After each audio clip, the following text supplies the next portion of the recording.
All right. We should be live streaming any second now, and we're going to have to do that thing we do where we try to find the link and all the rest. Setting up your meeting for custom up. We should be live streaming now. Okay. We haven't started yet. So if you're here and you're with us, we haven't officially started. So I guess what I want to say is, give us a break. But we're setting it up and making sure. This is the preamble. This is like the casual, you're like coming into the conversation with two friends just hanging out. Like, hey Kira, how's it going? That's what I'm trying to tell myself about this right now. I got to tell you, Kira, at some point we need to update the photos for this thing for Ask a Priest. And when we do, I think we need, good morning, Betsy. I think we need a photo of me that's newer because I feel a little bit like a realtor right now. You know how realtors always have a photo from 10 years ago and you meet them and you're like, if this was a dating app, I would feel cheated, right? Okay, so hilarious. Like my Ask a Priest photo is literally 30 pounds lighter than this. Yeah. Like literally 30, not figurative 30, a literal 30 pounds lighter than this. I don't look the same in the picture at all as I look when you see me on. Oh, I think you look the same. No, I think I look lovely right now. Listen, I'm aging like a fine wine. Yeah. But I'm getting more robust in my old age. So it's okay. But anyways, that's okay. What were you going to say? No, so I will say that singers, professional classical singers also do that very same thing. And my high school voice teacher, his headshot was dated when I was in high school.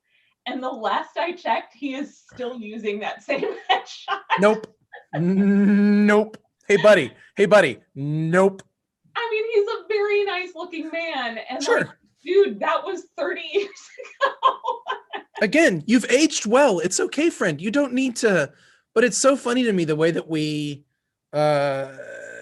just the kind of pressure we feel to look a certain way. And I don't know if that makes any sense. You're getting all set up. I'm trying to. Usually it shows me and it pops up and it says Episcopal Church of the Redeemer is live. Okay, but here we are. I see it. You ready to go? Mm-hmm. All right. It's time. It's officially time to start our official show. So everything you've seen just up till now has just been us chatting casually. Okay, but I want to know what Knittin' Kittens is. You should want to know what Knittin' Kittens is. Betsy, thank you for bringing that up. And thanks for hanging out with us. And I do hope other Knittin' Kittens join. Okay. The Knittin' Kittens are the group of currently all women. Doesn't have to be that way. It's not stated in the rules of the ministry that knit. It's the Redeemer Knitting Circle. And here's what's really fascinating. In the last couple of years, we've done a lot of really good congregational development work and talked about ministries that have been really sort of meaningful to people and vibrant. And across the board, across generations, across interest groups, Knittin' Kittens gets mentioned. Even if people don't know their name, they might refer to them as the knitting group. Mm-hmm. But the Knittin' Kittens make prayer shawls. Mm-hmm. They make prayer squares that you can hold. I got a friend at this church who over the last couple of years has been going through cancer treatment. He's one of these guys who's he's a love, I love this guy, but he's one of those guys who's he's always he's super cool. He's like, hey, how's it going? He gets cancer. He's like, yeah, I wouldn't mind being on the prayer list. You know what I mean? That kind of guy. And literally has cancer. And he's like, yeah, it'd be cool if you guys prayed for me. No big deal. Right. Every day for 2 years, he's carried that thing in his pocket. And he sends me pictures of it. Mm-hmm. Got this, or I went over to meet with them and sit in their backyards at appropriate distances a couple months back. And he's like, sure, I didn't ask. Sure enough, he pulls it out just to show me got it, Yeah. They make these, look, Betsy, who's on here. I can't believe this. So that she's the one, but Betsy is famous for her last name is Berry, and she's famous for making the Berry Bears. Okay. Check this out. I've got 2 of them in my room. When I first got here, I got this one. He's not in focus, so it's hard to tell, but he's wearing a white collar. Hold on, I'm trying to get it. There he is. Priest bear. Yeah, I got a little priest bear. This was when I first showed up. Okay, showed up, and there's different kinds of bears. She makes all different colors. She's actually worked to make sure that they're not all white. So we have bears that are brown and different colors as well, because sometimes people are like, "Why are the But then at some point, and you can judge me for this, Kira. I'm prepared for an Episcopal judgment, but I led the church into changing colors from purple to blue for Advent a couple years back, and she made me a blue bear, a blue stole bear, which sometimes I like to think he's like being rakish, and like I throw it around like a scarf, like he's a man about town. And I have other bears as well. My kids each have berry bears, and there are pictures of these bears, like people in the hospital just having had a surgery with their bear in their hand. And they're super like squishy and like soft and wonderful. And every time my son, my preschool kid comes to my room, he's like, "Where's the bears? I want to see the bears." So they make the bears, they make the squares, and they make the shawls. And we bless them, of course. We pray over them. We give them to people. And when people have been sick, or when they have a friend who's in the hospital, or someone has died, and it's just been really cool. We had this one guy whose wife died, and he's kind of a macho guy, and we gave him a prayer shawl. And he was sort of like, I don't know. And then for 2 years after that, he would just wear it like a scarf around his neck. Like he would kind of make it look like a scarf, and he'd come to church every Sunday with it on, every single Sunday. So you see this movement of beauty and care, and Betsy has said it's a joy for her. It's a great joy for her, and that makes it even better. So we're in Bible study, and she's sitting there knitting like these prayer shawls and bears for people during Bible study. I can't think of a holier way to occupy your hands during Bible study, right? Yeah. Anyway, so that's what the Knit and Kittens are. I think they've got an adorable name, but they are a powerful ministry in our church. Do you all have any ministries in your church that are like, I don't know, that are like unique to your? I mean, not that a knitting group is unique to our church. Other groups have it, but are there specific things at St. Anne's that like kind of you go like, this thing blows my mind that they do? Yeah. There's definitely like, of course, it's been hard during the pandemic, but one of the things I have always loved about St. Anne's, and so I have even though I've only been the priest at St. Anne's for 3 years, I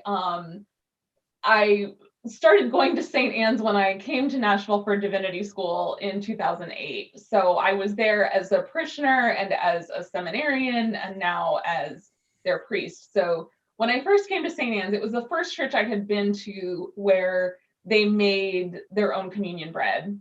Wow, yeah. And, so that was something that was really special to me, and kind of continues to be. We aren't having communion right now. We're certainly not having homemade bread, but I am very much looking forward to when we can get back to that. And there's a particular recipe that everyone follows so that it's like good.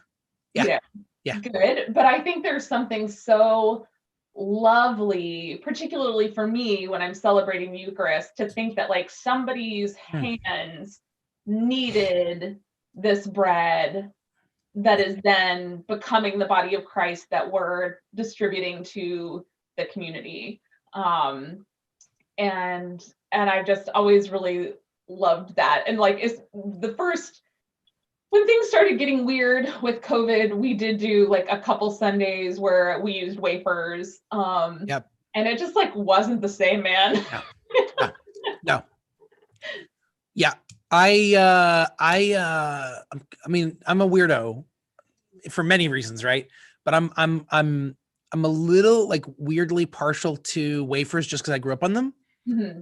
But this congregation does homemade bread as well, and they have a recipe, same deal, and all that. And of course I love it. And as you said, I mean, what you just said, when you're holding it, when you're celebrating the Eucharist, and you know that one of these people has done it, right? And so we had a couple of services in the park where we had communion for the first time since March, and we used the wafers. And because I'm so used to wafers in my, like going way back, it doesn't bother me, but is a marked difference in terms of just like the actual experience of celebrating the Eucharist and breaking that bread.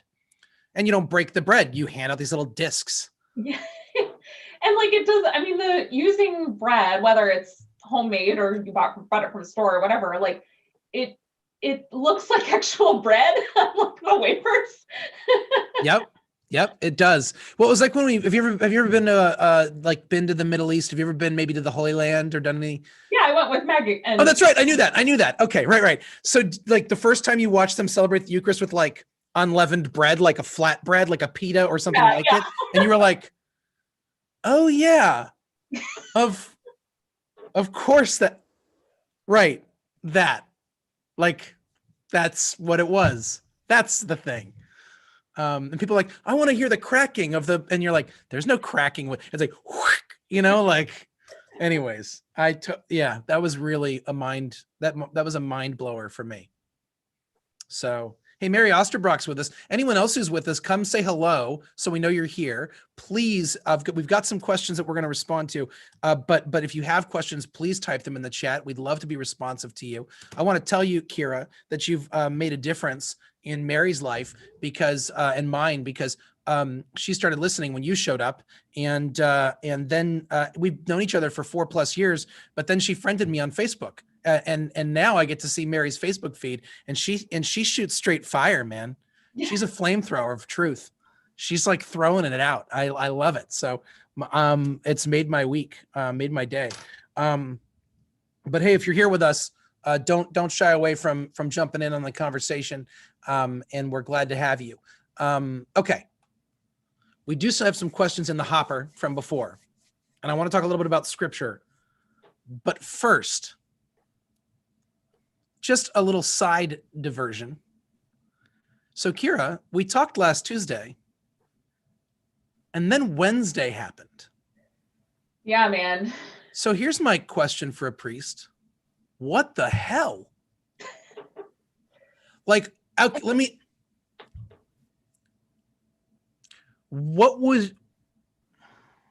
here's my question for you as a priest, actually.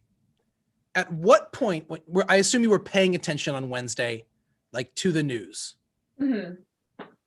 At what point during that did you realize, like, oh, like, not just were you watching this as Kira, mm-hmm. but like, oh, I'm a priest and I'm going to have an official opinion about this? Like, when was it for you? Do you remember? Yeah, well, so I was actually like, while things were starting, I was in a Zoom chat with several of my clergy friends talking about preaching the following Sunday. So we were talking about the scriptures, we were talking about the Feast of Our Lord's baptism, we were kind of talking about, where we were feeling led to preach. And like, meanwhile, this news started coming out of the Capitol saying like some of the protesters have breached the security perimeter and are getting into the Capitol. And one of my friends like finally kind of said like, well, what are you all going to say on Sunday about what's happening? And at the time, like several of us were kind of like, oh, I'm sure it's going to get shut down. Right. Like, that's right. Yes. Down. It's just a few people who've gotten in or whatever. And like several hours later, when, it was obvious that it was really bad and that, they were trying to call in the National Guard, they were trying to call in, other people to assist with like literally sort of taking back the Capitol. I was like, oh, this is bad. Yeah. Yep. And then, so that was Wednesday. Our like e-newsletter goes out on Thursday. Oh, wow. And I was like, oh, this is a thing where I have to like, once again, write a sort of official statement. Yep. And say something to my congregation. Yep. About how we might interpret these events or how we should respond or how we as Christians, think about this. And then of course, like, I didn't write my sermon until Saturday because I didn't know what was going to happen. Oh yeah. week. Yep. Yep. I was watching. So I did I have a blog I write that comes out on Wednesdays. I wrote this blog about like,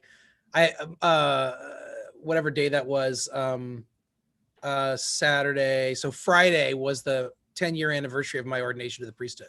Oh, happy anniversary. Yeah, thank you. And I wrote this like blog post about it. And so I wrote in the blog post, like, my daughter, who was my firstborn, was born 6 days before my priestly ordination. Oh, wow. It's not often that a priest can say that their ordination wasn't even the most interesting thing that happened to them that week. Like, and so that was sort of my angle. And like, I wrote this lovely piece about my daughter and just sort of heartfelt, reflection on what influences your vocation and things like that. And then like that came, and then I went to Bible study to talk about, I had a Bible study, same thing, a sermon workshop Bible study, but mine is with people from the church on Wednesdays at noon. And we did this whole conversation, and, we kind of mentioned, I think offhand while we were talking certification, this was at about noon, but it wasn't going to come up. And then I'm like, checking news. I was still kind of checking news habitually to see about how the certification stuff was going, because I expected there was going to be some kind of, I knew there was going to be some kind of objections, and I didn't really know how that was going to go. And then the news started to roll in, and like you said, I was just like, oh, well, yeah, protesters are being dumb. They marched from the White House there, and it's the Capitol. They're not going to get in. And they're probably just going to stand out there and grumble and yell. And that was where my head was at. I was totally dismissive. And then like, and then I'm getting like a text. I get a text from one of my colleagues from the church who's like, what are we going to say about, like, what are we saying anything about what's happening?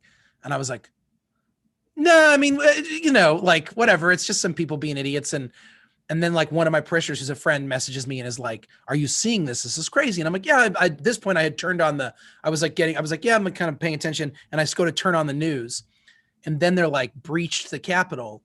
And I'm like, oh, that means some people got past a guard. And in my head, I just kept minimizing. Yeah. I just kept minimizing. But what hit me, and then I started getting horrified. But what hit me in that moment was like, as people were texting me, I was like, oh, I can't just be horrified like by myself.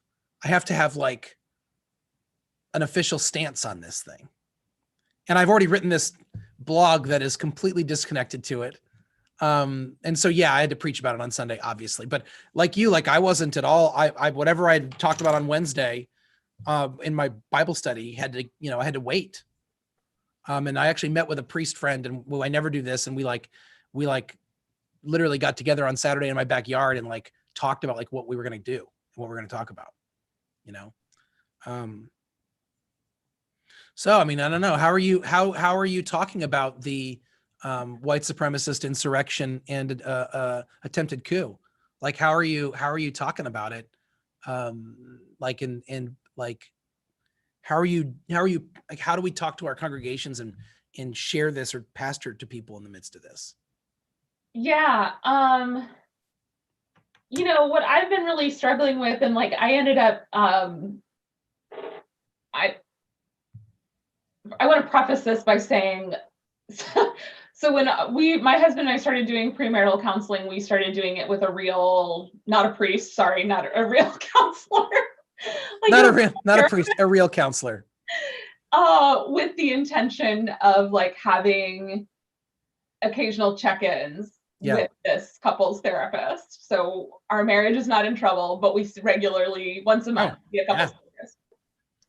So we were seeing him. We had an appointment that Thursday, and he was like, "You guys seem like not as good as you were last time."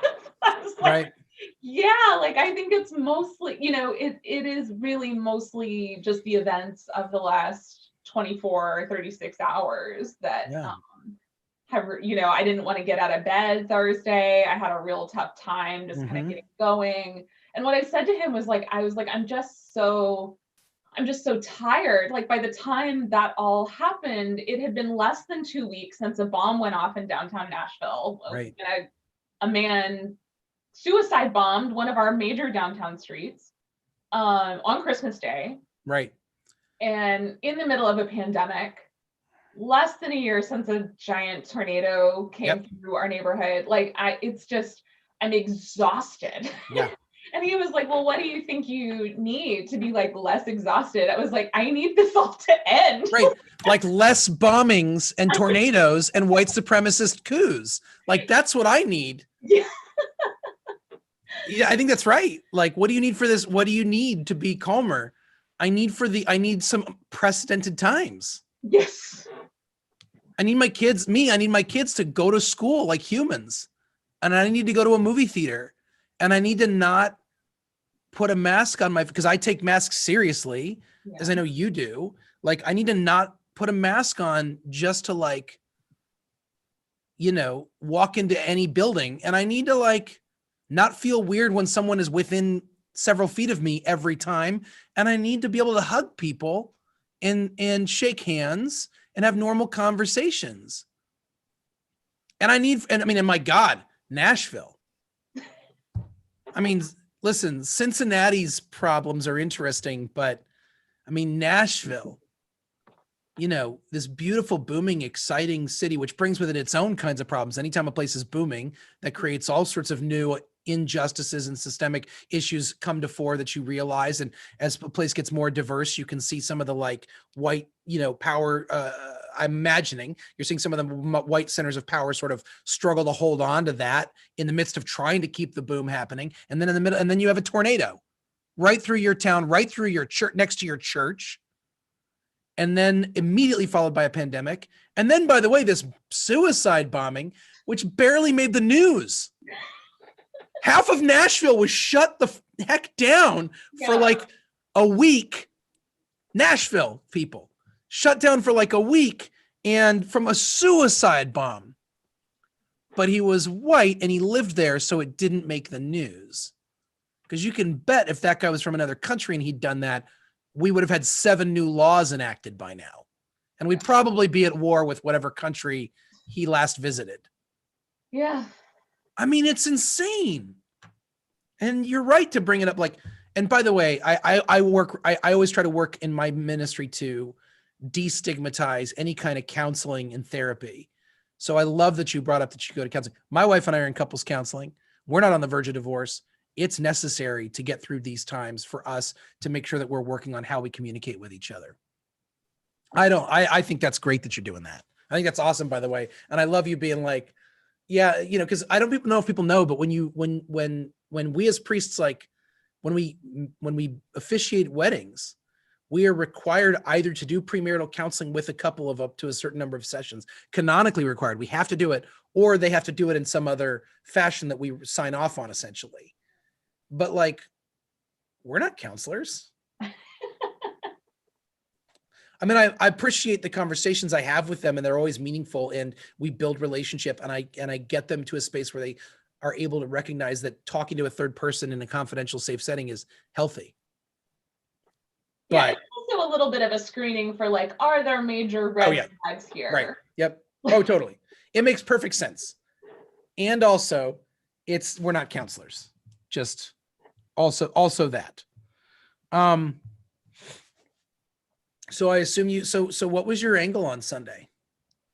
I'm in a more politically homogenous congregation than I think you are, and a more like left-leaning congregation. So we are definitely what might be called a purple congregation, right? Meaning red and blue side by side. I'm talking to people who are horrified. That's kind of baseline. Yep. Nobody supports this. I don't have to worry about stepping on toes about calling it like a bad thing. Right. But where I do want to push my congregation, where I do try to push us, is that we are, as Christians, still complicit in this. Like there were Christian symbols present there, and we cannot just kind of write it off and say, well, we're not like those Christians. Right. And I tied it into the feast of our baptism by kind of doing, tying it like, these are our family members by virtue of baptism. Yep. And we need to really wrestle with that. And we can't just like point to them and say, not our Jesus, that's not my Christianity, but really to reckon with our role in upholding white supremacy, our role in, looking the other way, in, kind of patting ourselves on the back for being sufficiently like the right kind of Christian, so to speak. Yeah. And, that's hard. Like, I look at those people and I want to say, like, they're not my people. Like, that's not the Jesus I follow. Well, it's like you see our friends posting that this is not America. Yeah. Yeah, it is. I know. And that's one of the other things I said was like, look, this is who we are. And until we can reckon with that and be able to tell ourselves the truth, and then we can work towards confession and reconciliation and repentance and all of these good things that we want to be working towards, unity, being in relationship.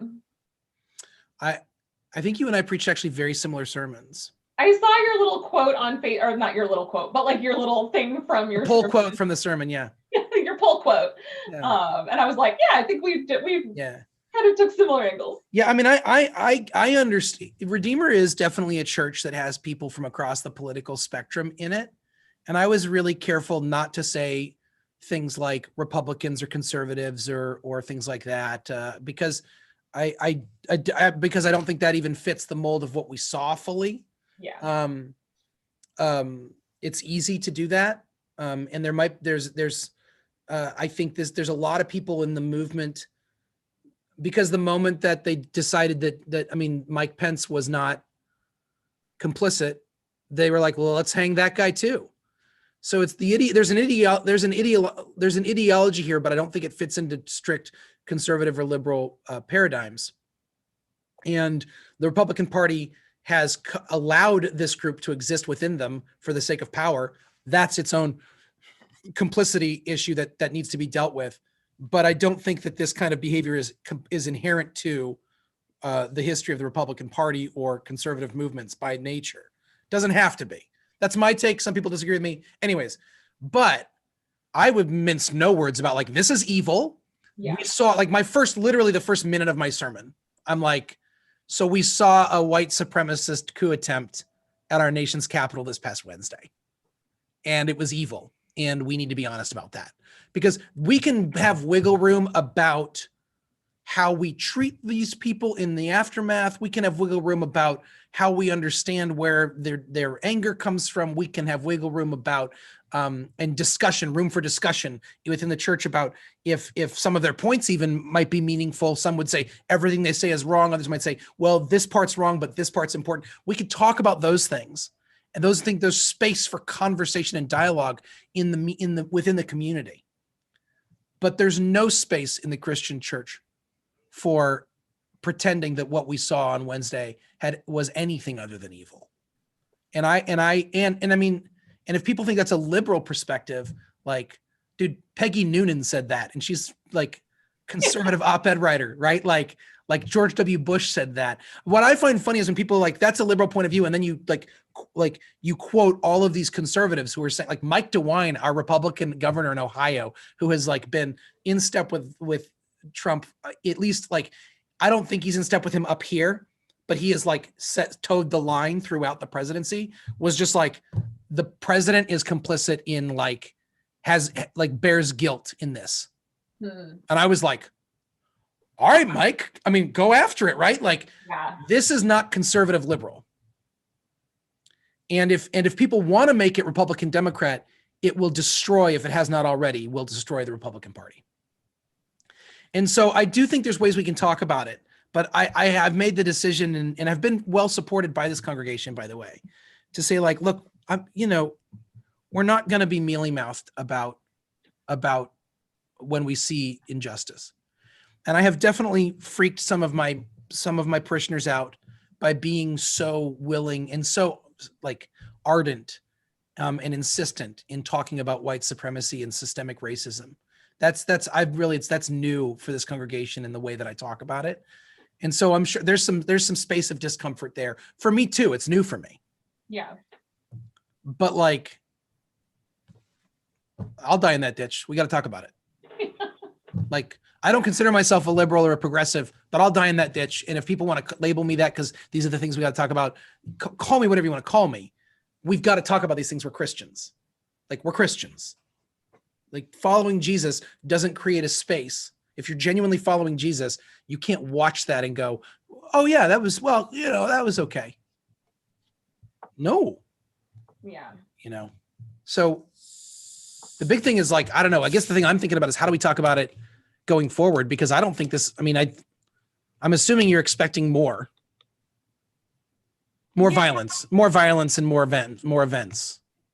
Yeah, and I think one of the frustrating things has been watching and I named this in my sermon, watching our governor here in Tennessee, watching our senators, watching some of the representatives in Tennessee, as somebody said, drive these crowds to the 99-yard line and then be surprised when they wanted to go into the end zone. Well said. Well said.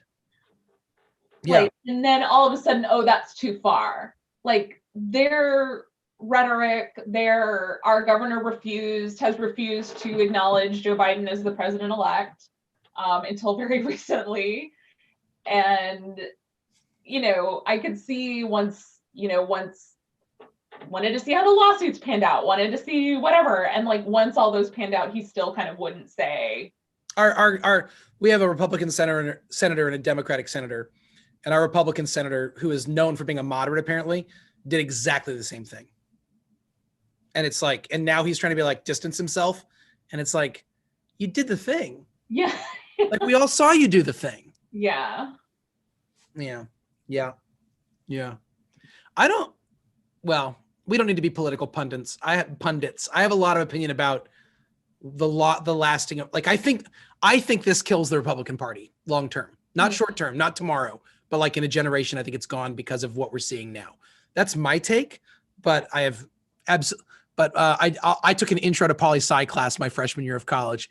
That's the extent of my foray into that territory. So I should shut up. I have a master's in divinity, not in political science. Yeah, I think one of the hard things for me is talking about this. And while generally my political views mean that I end up voting Democratic, like, I don't have any real loyalty to the Democratic Party. Right. Or even more recently, the kind of American project. And that's maybe a very difficult thing to say. I'm in process with you, friend. In terms of like, when I look at other countries, and there is something that sort of unites other countries, whether that's like an ethnic background or a language that they share or whatever, like, and America doesn't have that. And in some ways that's great. Like, that we say that that's our strength, right? That we're a diverse nation, that, and we're geographically large. Yeah. And sometimes I'm like, maybe we shouldn't have been a nation. Like, maybe we can like European Union. Yeah. United States of America. And man. No, come on. USA. I love this country. I love it. But I go back and I have here's the thing that I'm realizing I feel. Okay. Let's say that you were dating someone. We're both married. So we're in the land of hypothesis now. Let's pretend we're both single, not dating each other. I won't make it weird. Okay. But you're dating someone and you fall in love with them. And they're amazing. Like, you love them. They're not perfect, they're normal human beings. So there's all sorts of things that are annoying about them, but you love them. And when you tell them, you're like, hey, I'm in a committed relationship with you. I like that we belong to each other, and I'm in love with you. And then that person in response goes, but am I the greatest person who ever lived? And you're like, I don't know, man. I love you. And this is like a really beautiful thing that I want to continue to build on. And there's so much that like that we could. I need to know if you think I'm the greatest person who ever lived and there's never been anyone like me before or since. And you're like, wow, this is getting heavy really quickly. I'm a little concerned about the health of this relationship and of your mind, frankly. Why do we have to, every single time we talk about this country, say it's the greatest country that ever existed, the greatest country in the world, the greatest democracy that ever was? Can't we just love our country and try to make it better? I'm not even talking about being like other countries. I openly joke about most of them European regularly. I don't want to try to be other countries. Like, I just want us to continue to improve and care about, like, I love America. Oh, so it's the greatest thing ever? What? Like, why? What is with the pathological need for us every time we talk about our country to insist that it's the greatest? And if you don't say it's the greatest, you don't love our country. No, man, I love this country. It's where I keep all my stuff. It's great. Like, it's great. Like, like all children of privilege, like I studied abroad for a semester in college, and from my liberal arts college, I studied abroad in Italy, and I loved it. I had a great time. I was so homesick for America. And it wasn't because Italy was bad. Italy was great. I had a wonderful time. It's a disaster of a country, but so was this place. I don't care. I wasn't mad that it was a disaster. I just missed home. Yeah. Right? Yeah. And like, I got into the habit of like going to McDonald's once a week in Italy, not because I loved it, actually. Right. I didn't. It just was the one because the people don't tell you this, but do you know what people in Italy always eat? Always? Italian food. Yeah. The whole time. They just call it food. But like we're like, you and I were like, what do you feel like tonight? Mexican, Italian, Thai, like pizza? What are you in the mood for? In Italy, it's just Italian food all the time. So I was like, oh my God, I need a cheeseburger. And so I was eating McDonald's once a week just to like, not because it was better. It was not better. But like, because I was homesick. Yeah. Right. So I bring that up to say, like, I don't like, what would it look like as Christians? Like, on one hand, there's the Christians that are part of these marches and that are like part of them. I grew up in to be a good Christian is to be a good American, and to be a good American is to be a good Christian. Right. And then there's this swing that we're seeing, and you and I have, let's be honest, we have some radical friends. And we have some people probably that we follow in social media or pay attention to that are even more radical than that. And so you'll see some of these things that are like, America's the worst. America, like, as Christians, we should, blow the system up. Not blow, I shouldn't even use that language jokingly. Like, we should start again. We should just, like, this is not where, and I'm sort of like finding myself in that space where I'm like, no. Look, I love this country and I really want it to work out. Could we use our Christian voices to point to how we could improve and how we could become more loving and more unified in a true sense of unity through justice and reconciliation, not through hiding things? Could we understand this through a Christian lens? That's kind of where I'm at. But part of that is not walking around insisting that no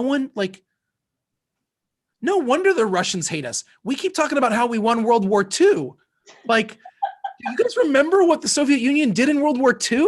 Yeah. They threw millions of bodies at Germany to make sure that the Germans couldn't win and kept them busy. Like, and then America's like, anyways, you're welcome, world. Yeah. And like, we were able to have so much economic growth and stability in that post-war period because that war wasn't fought on our soil at all. We didn't have to deal with any, like England had to be like, England was like, well, let's rebuild everything. Yeah. Like, okay, so Kira. I love our country so much. I wish I do too. And I wish we would just chill out about. Yeah. I want to be clear, I really do. And it's such a struggle for me. Like, I have, and especially, I'm just going to use the state of Tennessee as an example. Yeah. Politically, the state of Tennessee is a mess, in my opinion. And Republicans have a supermajority in our state legislature. And that means that basically nothing there's no debate. There's no, Yeah. Negotiation. There's no compromise. And yet, and I know this is something that the majority of my state neighbors have voted for. And I go to our state parks and I drive around the state and I love it so much. It's so beautiful. Gorgeous, fantastic. It's got great culture. Oh, yes. Food. It's got great food. It's Oh. got all four seasons, and I love it so much. And then I'm like, but it's also awful. Yep. Yep. Ooh, Mary Osterbrock bringing it. The phrase "America, love it or leave it" is credited to a postal worker on the west side of Cincinnati. As our country, however, gently was seen as an un-American. By the way, you can always count on Cincinnatians to tell you all the things that came from Cincinnati. Which, if you think I'm teasing, I am, but I also love it so much. I totally get it. What I think about a lot when we start to, and one of the reasons I want to protect political minorities in states like Democrats and liberals and progressives in Tennessee, for instance, is do you know what the numbers were? Trump, Biden. Do you know what they were in 2020 in Tennessee? In our state, I don't recall. Like what is it like 60-40 or 70-30? I think it's closer to 60-40 because Right. all of the large counties went for Biden. So let's talk about 60-40. That means that everyone would say Tennessee, deep red state. Right. That means 4 out of every 10 people you met identify as Democrat or voted Democrat. That's not a small number, right? I mean, like, like I always think of the flip as Massachusetts. Like, Massachusetts is always considered a blue state. Yeah. And I remember thinking in 2008, 2004, Bush W didn't even bother campaigning there. Like, he's not going to campaign in Massachusetts. He's not going to get those electoral votes. And Bush was like the most shrewd electoral like guy. Like the Bush campaign, the W Bush campaign's electoral prowess is the thing that like will be studied for many, many, many years after this. Some people hate it. Some people love it. Either way, it got him elected twice, right? But the point is, well, that and a little bit of help on that first time around. But Massachusetts, he didn't even bother campaigning in. He still got 48% of the vote, or 45%. It was like 45% of the vote or something, right? Or 40. Let's say it's 40 just to be easy. That means 4 out of every 10 people in Massachusetts were voting for W. You can't call that a deep blue state. I mean, you do, people do. I know. But like, Yeah. it just flattens this out in a way that doesn't make sense. And it contributes to this polarization and attitude that doesn't match the reality of our daily lives. Yeah, I mean, the whole thing about like, there are more people that voted for Trump in California than there were people that voted for Trump probably in Tennessee, or definitely in Alabama or Mississippi. Right. And there are more people in Tennessee or Mississippi or whatever that voted for Trump than there are people that voted for Biden than there are people in like Delaware who voted for Biden. Right. So like, it doesn't all fit easily. It's yeah. Really, okay, we're going to take a question. Yeah, we should talk about the Bible. My favorite subject and something we've actually been trained for. Our friend, longtime listener, and contributor Kathy Baggett asks the question. I had it all queued up, and then I got distracted by everything else. Asks the question. Oh, hold on. Let's see if I have it right here. Here's the question. See if I can find it. What is the scripture passage, scripture story, or theological concept that throws a wrench in the whole conversation? What is the scripture passage, scripture story, or theological concept that you have been most challenged by or struggled with the most? Which has had the most positive impact on your spiritual life and formation? Kira, go first. Okay, I'm going to answer the first question, I guess. And I'm going to say, there are a lot of texts in the Bible that we refer to as sort of texts of terror that, we kind of read and we're like, that seems awfully violent, or like it doesn't really make a lot of sense. And I would say one for me that also like there are some that are a little more obscure, but there are some that often appear kind of in our lectionary, in our liturgy.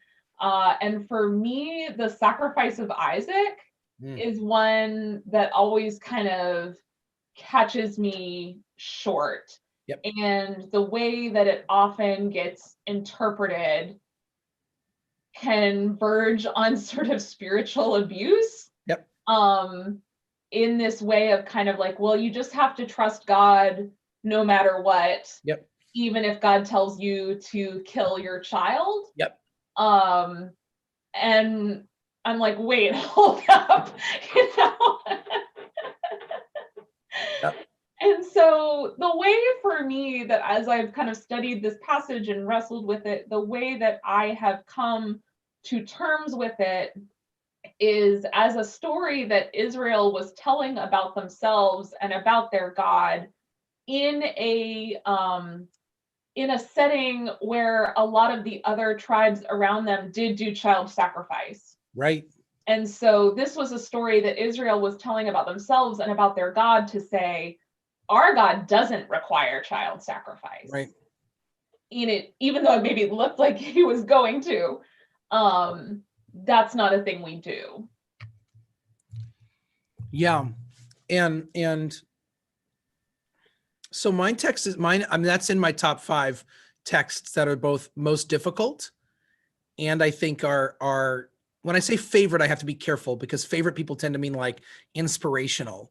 Mm-hmm. It's not inspirational, but it's one of my top 5 to study. I've come back to it over and over. And every time I read it in the context of like a gathering or try to read through it or like talk through it with groups, I get choked up almost every time. I think the drama, the way the story's told is immensely powerful, but it is one of the ones that I struggle with deeply as well for literally the exact same reasons you said. I am interested also in the fact that they are oftentimes these child sacrifices in ancient cultures, correct me if I'm wrong, but I believe my understanding is, it's like the gods need this blood to appease something. Mm-hmm. And the emphasis on the sacrifice, though it is not made, is not about the blood. It is about the concept of fealty to God, fidelity. And this idea of faithfulness to the God who is faithful to you is different than the bloodthirsty God who needs the blood to make the decisions to make them feel better. It's still, I don't think there's any way to read it where it still doesn't verge on abuse, if not, and verge is a kind word. Yeah. But told in the context of, I had a mentor who was like, people keep forgetting that this is not an isolated incident. It's a part of a 25-year long, like clearly in direct relationship between God and Abraham, and through which God has shown God's self to be faithful in ways that were unimaginable. Pardon me, and in ways that like Abraham had done things that this isn't one isolated incident. It's part of a larger drama. Yeah. And like telling that story in that context, I don't know. It always sits with me a little bit differently when I think about it in the larger sense of the two of these guys interacting. And I had this mentor who used to say, like, when you listen to Abraham's words in the story, he says to the two people that are traveling with them, the boy and I are going to go up to the mountain and worship God, and then we'll be back. He says that, like, we will be back. And my mentor was basically like, either you think Abraham's lying or you think he's telling the truth. Mm. And if you think he's lying, then he's a liar who's trying to cover up the fact that he's going to kill his son. If you think he's telling the truth, then he's going up that mountain, not understanding what's happening, but fully believing that he's coming back down with his son, even as he's faithful to God, even when he doesn't know how. And I was just like, like, yeah. But it doesn't, again, none of that solves it. And that's what I love about stories like that. Mm-hmm. It doesn't solve it. Right. I think there is something in there about like sometimes God asks us to do things that we have a lot of trouble like wrapping our hearts and minds around. Yep. And somehow it turns out okay. And I think that's something to talk about. Yep. But this sort of surface layer interpretation of just like, well, do what God tells you, even if you think it's really problematic, is honestly a tactic that abusers use in the church. And yep, that's something that we need to reckon with as a church. Just how some of these stories, and of course as Christians, we interpret the sacrifice of Isaac through the lens of Jesus and through God's sacrifice of Jesus on the cross, in that this is the true and only and one-time satisfaction of sin, and for all time. And so that's why we get that passage on Maundy Thursday and in Holy Week. Yeah. And I never have enough time to kind of really sink my teeth into it, as a preacher.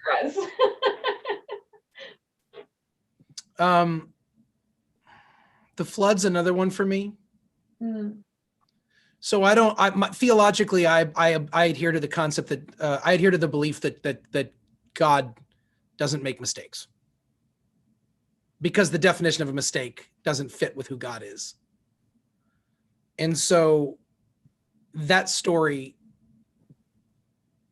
pushes my belief to a not the breaking point, because here I still am, but to a it's a strain on that belief. I'm comfortable with the fact that it's a story, and that the story is that everyone who was killed was evil.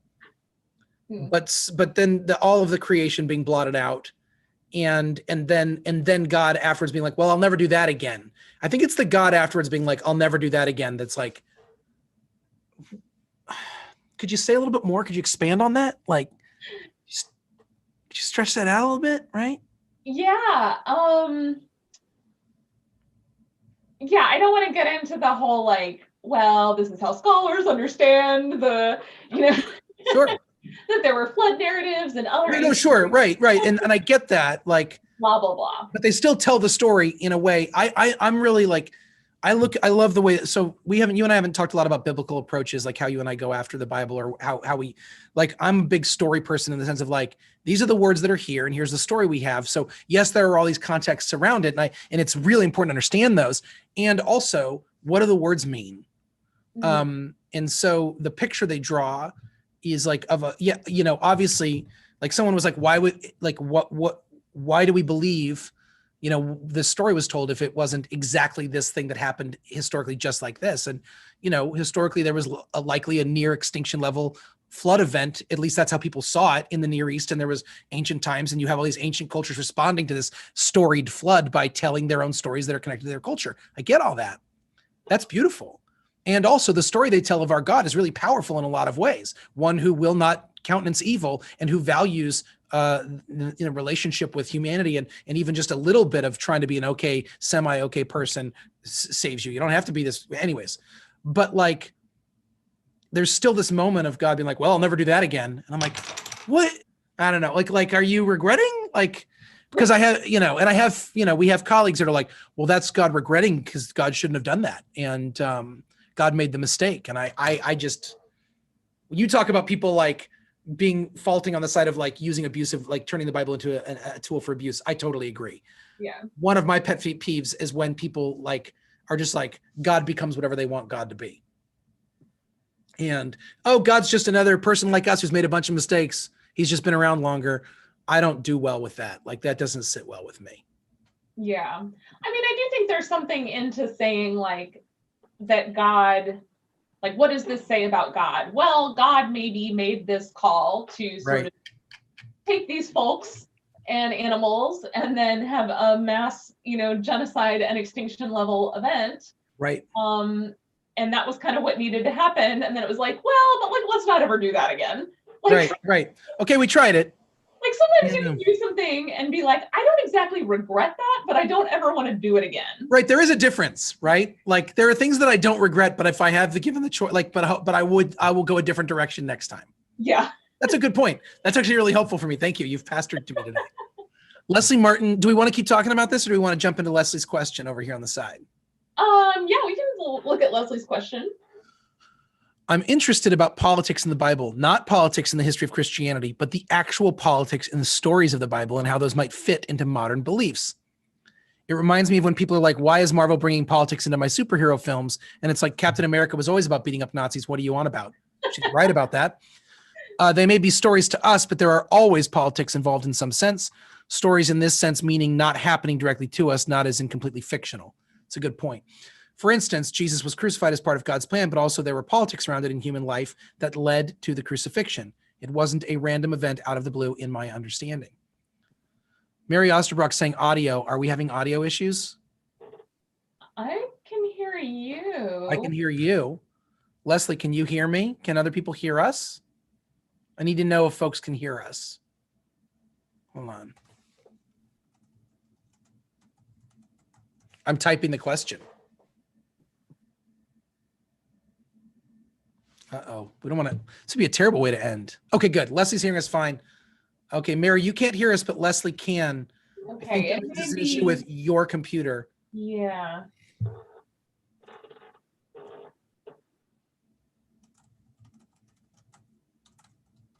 Hold on, I'm typing to Mary, everybody. This is how we roll. I'll sort of vamp a little bit. So, you know, when we talk about politics, a lot of times when we say the word politics, everybody kind of thinks we're talking about like partisan politics, like what party do you vote for, or who are your representatives or whatever. And I find it much more interesting and much more relevant, like, because partisan politics, especially when it comes to the federal level, can become about like rooting for your team or whatever.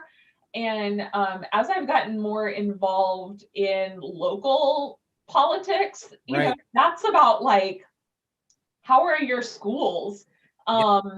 Is the zoning going to change in your neighborhood? Right. Where are there going to be parks? Or what are we, if we put up license plate this is a debate here in Nashville right now. If we put up license plate recognition software on streets, how is that going to contribute to the over surveilling of communities of color? Right. Yeah, and like those are like very interesting and important questions that do not have anything to do with whether you're a Republican or a Democrat. Right. And affect so much more my experience of living in my neighborhood and in my city. And so I do want to talk about like politics generally, and as you're kind of talking about it, Leslie, is about like all of the stories that we tell are political and that they are about what it is like to live in community and in relationship with one another. This is a society, like we can't not live in it. We're inevitably influenced by the things around us, as much as we sort of, especially white people, kind of like to think that we're like a blank slate. Right. Right. That there's such a thing as being apolitical or being non-racial. These are right. These are very white ideas. Yeah, I mean, like when people are like, "Oh, wait, Star Wars is about beating up Nazis," like, yes. Right. We're fighting the Empire and the stormtroopers, and we're the rebellion. I know. It was fascinating when the sequels came out before the Trump election, and the good guys were the resistance. It was like, did not see that coming. But I think Leslie, you're bringing up something. We should talk. It would take a long more time than we have today to talk about like the politics of the Bible, and we could jump into that next week. But I would just say that there are political implications to everything in their scriptures should be a given. And it's ridiculous that they're not. The idea that there's such a thing as a non-political, you said it so perfectly, Kira, that there's a difference between political and partisan. But politics is about what it takes to make politics is essentially about the dynamics of living in a community, however big the community is, whether it be a country, a state, a city, a municipality, whatever. The politics are right, a church. The politics are, what are the dynamics? What are the societal and interactional like dynamics in that, whatever that world that you inhabit? That's what it is. And if there are social aspects, how could there not be? And so, like, the idea that our faith wouldn't be connected to that. Jesus, we know, and you already said it, Leslie, but Jesus' crucifixion is of course so many things. Spiritual comment. We have spiritual commentary on this. There's clearly a political move being made here. And so many of the ways that the Pharisees and the Sadducees and the different groups try to trap Jesus in their conversations with him is they're trying to get him essentially to pick sides in their partisan debates, because inherently they recognize what he's saying has political implications. And there's the idea of separation of church and state is non-existent in Israel in that time. So it's absurd to suggest that like it wouldn't be political. And we could talk about the political implications of Israel telling these stories about themselves, Israelites telling these stories about themselves in which they're the conquerors of this land and it belongs to them, by divine right, and how that's influenced American thinking and Western thinking in general. And not just Western, but that's the one we know the best, right? So anyways, oh boy, there's a lot there. Yeah. and it's time for us to wrap up. So I think we should jump into that next week, if you're up for talking more about that, Kira. Yeah, no, I think that's a fascinating discussion. And, I was, as I was praying morning prayer this morning, the Psalms the last 2 days have been like really like fire for me, like in terms of like talking about how God is going to like uproot the liars. And I'm just like, even the Psalms, which I don't think we think of as political. Oh my gosh. Yeah. Like I'm reading them very politically right now because of what's going on in the country. So, which I think I think the things that we're going through right now put us closer to the people who were first listening to the stories and writing the Bible, and the biblical stories and narratives and letters. I think we're closer to that community in our uncertainty and suffering than we've ever been. At least as white Americans, at least in our lifetime. Leslie waits till the very end and then is like, deal with this question. We'll talk about it next week for sure. Kira, what you been listening to? So again, I've been kind of leaning on a lot of like comfort food wise, which for me lately has been like 90s alternative, like Wilco, Radiohead, Natalie Merchant, like that makes sense. What's your favorite Wilco album? I mean, Yankee Hotel Foxtrot is like the first one for me. So. For a lot, it's their definitive album, right? Like it's the one that says this is what Wilco is. I think mine. I only started listening to them in the last couple years, and I think Sky Blue Sky is my favorite. Sky Blue Sky like crushes me every time. But Yankee Hotel Foxtrot's fantastic. It was David Bowie's birthday and David Bowie's death day were both in the last week. So I've been listening to a lot of Bowie, specifically Black Star, which was the album that was released right after he died or right before he died. I forget which. But like within a week of his death, that album was released. Young Americans, phenomenal album from the 70s, and Ziggy Stardust because it's his best album. Just because it's his best album, there's no way around it. Been listening to a guy named today because it was gray out. I was listening to a guy named Baby Huey and the Babysitters. He's a soul singer and pianist from the 70s. He put out one album and died. Yeah. Curtis Mayfield produced it. It's one of the greatest. I love it so much, but it's super, super upbeat and like really like heavy hitting, lots of big sound soul. And so I was just like needing that to get me going today. And he's got this big, gorgeous voice. And then Kira, do you know who Connie Converse is? I don't. You're welcome. Is this my jam? It's about to be. Yes. Connie Converse showed up in New York in the 50s, wrote a few songs, did some demos, quit music, moved to the Midwest, like Michigan or something, and like worked in academia and did some other stuff and wrote some plays and kept writing music, but never became famous. And then like one day and never got married and never did a lot of things that people were supposed to do in her time. And then one day she just wrote a letter to her families being like, I'm done, and drove away, and no one ever saw her car or her again. And no one knows where she went. Wow. It's not like they found her car somewhere, like in a lake or in the bottom of like they don't like, did she kill herself? Did she leave? She was assumed as far as I'm concerned. Off the grid or... But like she has like, you can find one disc's worth of her music and it's her on acoustic guitar. And it is Connie Converse, everyone. I'm going to type it. It's sounds, it's spelled just like it sounds. She's going to blow your mind. She's going to blow your mind. Elvis wishes he was cool enough to hang out with Connie Converse. That's what I'll say about Connie Converse.